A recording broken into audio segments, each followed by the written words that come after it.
तो इस फिल्म की शुरुआत एलन से होती है, जो रात के वक्त विंडो के पास खड़ी अजीब रिचुअल करके किसी को बुला रही थी। हैरान करने वाली बात ये थी कि उसके बुलाने पर यहाँ एक शैडो आ भी जाता है, जिसने उससे कहा कि तुमने मुझे जगाया है, अब तुम बस मेरी हो। एलन ने भी हाँ में सर हिलाया और ऐसा करते ही अगले ही पल एलन किसी और दुनिया में पहुंच गई, जहाँ पर एलन और वो मिस्टीरियस क्रिएचर एक दूसरे के करीब भी आए। और फिर अचानक वो क्रिएचर एलन को टॉर्चर करने लगी। उससे पहले कि एलन उसके जुर्म से मर जाती, उसकी आंख अपनी दुनिया में अपने बेड पर खुल जाती है। खैर, अब सीन्स यहाँ से कट होकर काफी सालों बाद हम एलन को उसके हस्बैंड थॉमस के साथ देखते हैं। एलन ने अभी कुछ अर्सा पहले शादी की है। थॉमस यानी एलन का हस्बैंड एक रियल एस्टेट एजेंट है और आज उसे कंपनी की तरफ से ट्रांसिल्वेनिया जाने का ऑर्डर मिला है। उसे ट्रांसिल्वेनिया जाकर अपने क्लाइंट काउंट और लॉक के लिए एक घर ढूंढना था। काउंट और लॉक ये काम अपना खुद नहीं कर सकता था क्योंकि वो काफी बूढ़ा था।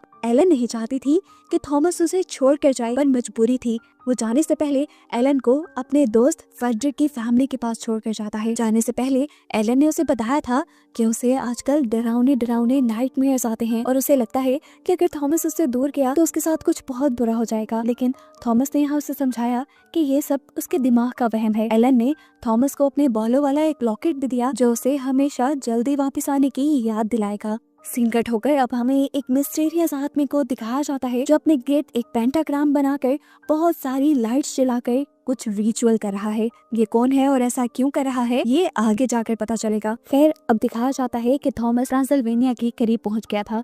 वहाँ के लोकल लोगों से जब उसने ट्रांसिल्वेनिया में काउंट और लॉक के कैसल का रास्ता पूछा तो सभी उसकी इस बात को सुनकर घबरा गए और सबने उसे मशवरा दिया कि तुम काउंट और लॉक के पास मत जाना। यहाँ पर तो काउंट और लॉक का नाम लेना भी बहुत बुरा माना जाता है। रात में थॉमस इन्हीं लोगों के पास स्टे करता है। आधी रात को उसकी आंख अजीब शोर से खुलती है। बाहर जाकर उसने देखा कि बहुत सारे लोग एक लड़की को घोड़े पे बिठाकर कहीं ले जा रहे थे। उस लड़की ने कुछ भी पहना नहीं हुआ था। फिर वो लड़की उतरी और एक कब्र खोलते हुए उसने एक आदमी के दिल में खंजर स्टैब कर दिया। उसके मुंह से खून निकला और यहीं पर थॉमस की भी आंख खुल गई और ऐसे हमें पता चला ये सब उसका ख्वाब था।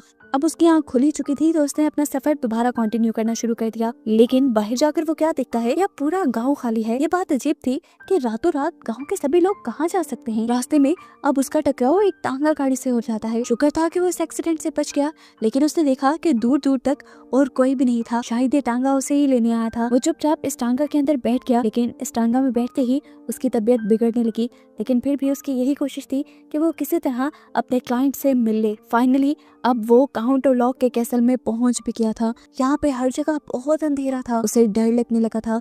सामने खड़ा काउंट और लॉक भी बहुत डरावना दिख रहा था। इस टाइम हमें तो काउंट और लॉक को नहीं दिखाया गया, लेकिन थॉमस के एक्सप्रेशन से साफ नजर आ रहा है कि वो काउंट और लॉक से डर रहा है। काउंट और लॉक ने थॉमस से कहा, तुम बहुत लेट हो, मुझे तुम्हारी ये चीज पसंद नहीं आई और आज के बाद तुम मुझे काउंट और लॉक नहीं कहोगे, आज के बाद तुम मुझे माय लॉर्ड कहोगे। अब काउंट और लॉक थॉमस को कुछ खाने को ऑफर करता है। डरते हुए थॉमस जब उसके सामने ब्रेड काट रहा था तो उसकी उंगली भी कट गई। फौरन उसका हाथ काउंट और लॉक ने पकड़ लिया और उसे बोला कि मैं तुम्हारी पट्टी कर देता हूँ। उसका ये कहना था कि वहाँ थॉमस बेहोश हो गया। कुछ देर बाद जब थॉमस को होश आया तो कैसल में कोई भी नहीं था, काउंट और लॉक भी नहीं।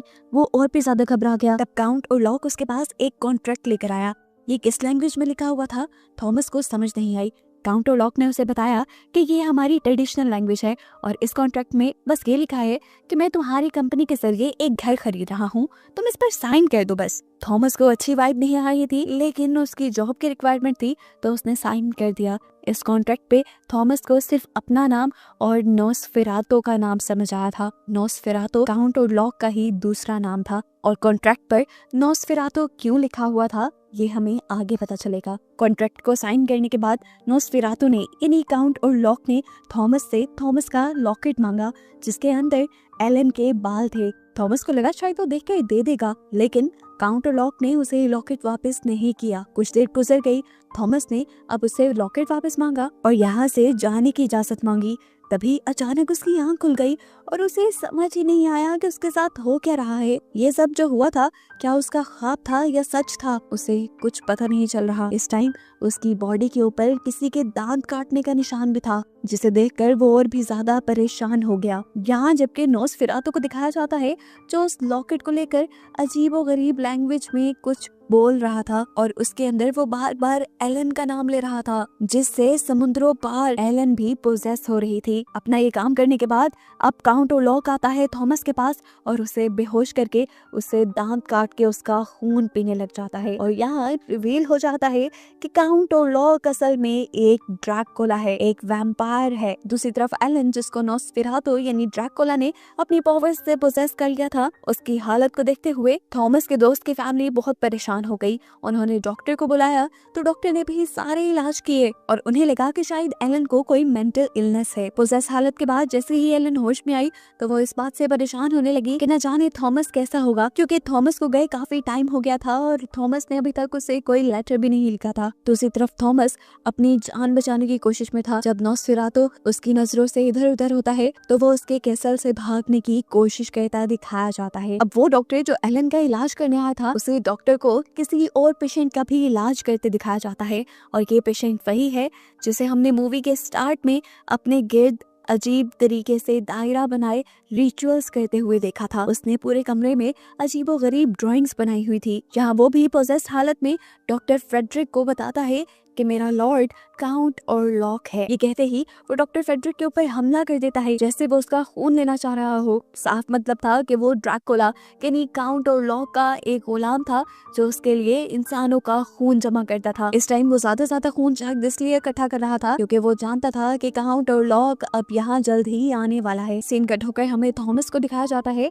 जिनको कुछ लोग रेस्क्यू कर रहे हैं। थॉमस के जिस्मों के निशान देखकर इन्होंने पता चला लिया कि उसकी इस हालत के जिम्मेदार और कोई नहीं बल्कि नोस्फेरातु है। वो उसका इलाज करना शुरू कर देते हैं और इलाज के बाद जैसे ही थॉमस को होश आया वो उठ खड़ा हुआ। उसे दिल में कुछ अजीब फील हो रहा था। उसने एलन से मिलने जाना था, लेकिन यहाँ के लोगों ने उसे कहा कि कुछ देर आराम करो, पर नहीं, वो तो एलन से मिलने के लिए इस बीमारी में ही उठ खड़ा हुआ। दूसरी तरफ दिखाया जाता है कि अब काउंट ओरलॉक भी अपने कॉफिन में बंद होकर थॉमस के ही शहर की तरफ निकल चुका है और वो साथ साथ कुछ पढ़ भी रहा है जो दूसरी तरफ दूर बैठी एलन सुन पा रही है। दूसरी तरफ वो आदमी जो काउंट ओरलॉक की पूजा करता था वो भी जान जाता है कि काउंट ओरलॉक अब रास्ते में है। थॉमस के शहर आने वाली एक शिप के अंदर हम देखते हैं कि बहुत सारे चूहों ने तबाही फैलाना शुरू कर दी है और यही तबाही अब थॉमस के शहर में भी फैल जाएगी, क्योंकि काउंट ओरलॉक जहाँ भी आता है वहाँ पे प्लेग यानी वबा और बीमारी फैलती है। ये चूहे शिप में मौजूद सभी लोगों को मारने लग जाते हैं और एक आदमी समझ आता है कि ये चूहे काउंट ओरलॉक के कॉफिन से निकल रहे हैं। वो जाकर काउंट ओरलॉक का कॉफिन खोलकर उसे मारने की कोशिश करता है, लेकिन यहाँ काउंट ओरलॉक ने उसे ही पकड़कर मार खाया। दूसरी तरफ हमें दिखाया जाता है कि अब एलन का इलाज करने के लिए डॉक्टर फ्रेडरिक के साथ एक और डॉक्टर भी आए थे। यहाँ पर अब एलन को बांध के रखा गया था। एलन डॉक्टर को बताती है कि कभी कभार मुझे ऐसा लगता है कि मेरी सोल इस दुनिया को छोड़कर कहीं और चली जाती है और आजकल तो मुझे फ्यूचर में होने वाली चीजों के बारे में पहले ही पता चल जाता है। कभी कभार मुझे समझ नहीं आता कि मेरे साथ क्या हो रहा है। मुझे ऐसी आवाजें सुनाई देती हैं जैसे मेरे कान में कोई बोल रहा हो, लेकिन वो क्या बोल रहा है मुझे समझ नहीं आती। साथ ही साथ उसे बहुत ही डरावने ख्वाब भी आते थे जिनसे वो हमेशा डरकर उठ जाया करती थी। बात करते करते ही एलन की तबीयत बिगड़ जाती है और उसकी बॉडी में जोर से झटके लगने लग जाते हैं। इस टाइम पर डॉक्टर फ्रेडरिक उसको जोर से एक निडल चुभोते हैं जिसका उसे दर्द महसूस ही नहीं हो पाता और वो समझ जाते हैं कि इस टाइम भी एलन की सोल इस दुनिया को छोड़कर कहीं और चली गई है। और यहाँ से उन्होंने ये भी अंदाजा लगा लिया था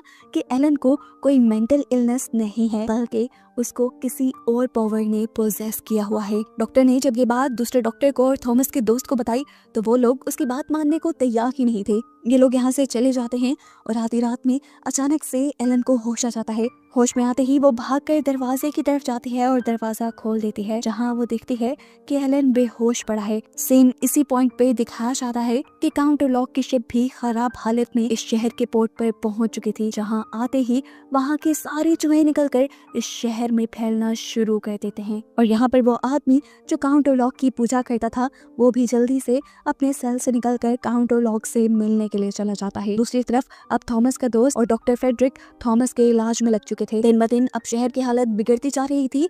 चूहे पूरे शहर में बीमारी फैला चुके थे, लोग मर रहे थे, खाने की भी यहाँ पर कमी हो चुकी थी। जबकि यहाँ अब काउंट ओलॉ और उसके गुलाम की बातें हम सुन पाते हैं, जहाँ वो कह रहा था कि मैं एलन को जबरदस्ती अपने साथ नहीं ले जा सकता, मुझे कुछ ऐसा करना होगा कि एलन खुद मेरे साथ जाने के लिए राजी हो जाए। वो गुलाम उसे कहता है जैसा आपका हुक्म नॉसफेरातो। और यहाँ हमें पता चलता है कि लैटिन लैंग्वेज में नॉसफेरातो वैम्पायर को कहते हैं, इसीलिए तो उस कॉन्ट्रैक्ट में भी नॉसफेरातो लिखा गया था काउंट और लॉक की जगह। दूसरी तरफ शहर में बढ़ती हुई लोगों की मौत डॉक्टर फ्रेडरिक और उसके सारे डॉक्टर साथियों को मुसीबत में डाल देती है। डॉक्टर चेक करते हैं कि इन लोगों के जिस्म पर चूहों के काटने के निशान तो थे भी, साथ ही साथ किसी इंसान के काटने के निशान भी थे, और इन लोगों के जिस्म में खून बचता ही नहीं था। एक पूरे इंसान के जिस्म का खून पीना चूहों के बस की बात नहीं है। इस सारे सिलसिले में वो काउंट और लॉक के गुलाम से बात करना चाहते थे, लेकिन वो तो अपने सेल से पहले ही गायब हो चुका था। उसी दिन गायब हुआ था जिस दिन नॉसफेरातो इस शहर में आया था। अब हर गुजरते दिन के साथ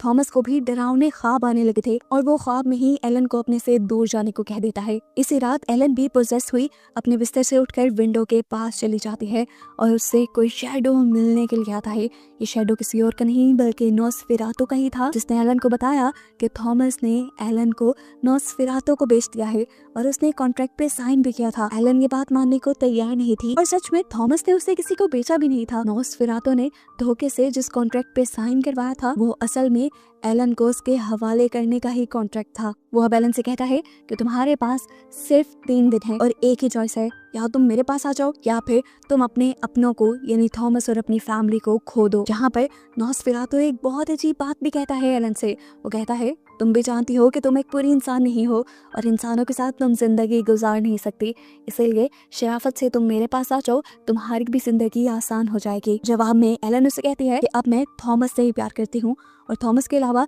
इस टाइम मेरी लाइफ में और कोई नहीं आ सकता। इन सारी बातों के बाद एकदम से एलन की आंख खुल जाती है और हम देखते हैं कि ये सब एलन के ख्वाब में हो रहा था। उसके पास जो थॉमस के फ्रेंड की वाइफ लेटी हुई थी, उसके पूरे जिस्म को चूहों ने काट लिया था और ये बहुत ही ज्यादा क्रीपी था। सुबह होने पर फ्रेडरिक अपनी वाइफ की मौत पे बहुत ज्यादा दुखी था। वो यहाँ एलन से शेयर भी करता है कि उसके जिस्म पे किसी इंसान के काटने के निशान है। एलन समझ गई थी कि ये नॉसफेरातो का काम है, लेकिन वो फ्रेडरिक को ये नहीं कह पाती क्योंकि फ्रेडरिक को इन सारी चीजों पे बिलीव नहीं था। यहाँ एलन थॉमस के दोस्त से पूछती है आखिर तुम मुझे पसंद क्यों नहीं करते? तब वो जवाब देता है मैं तुमसे नफरत नहीं करता, लेकिन मैं तुम्हारी बचकाना बातों पे बिलीव भी नहीं करता। मुझे लगता है कि तुम पागलपने के ड्रामे करती हो। और इसी पॉइंट पर वो एलन से कहता है कि तुम और थॉमस अब अपने घर जा सकते हो। दूसरी तरफ अब दिखाया जाता है कि डॉक्टर फ्रेडरिक अब उसी जगह आए हैं जहाँ पर नॉसफेरातो का गुलाम रहता था। वो यहाँ पर नॉसफेरातो के बारे में इंफॉर्मेशन इकट्ठी करने के लिए आया था और फाइनली उसे एक बुक मिल जाती है जिसमें वो आदमी नॉसफेरातो के बारे में लिखा करता था। इसमें लिखा था कि जहाँ जहाँ नॉसफेरातो जाता है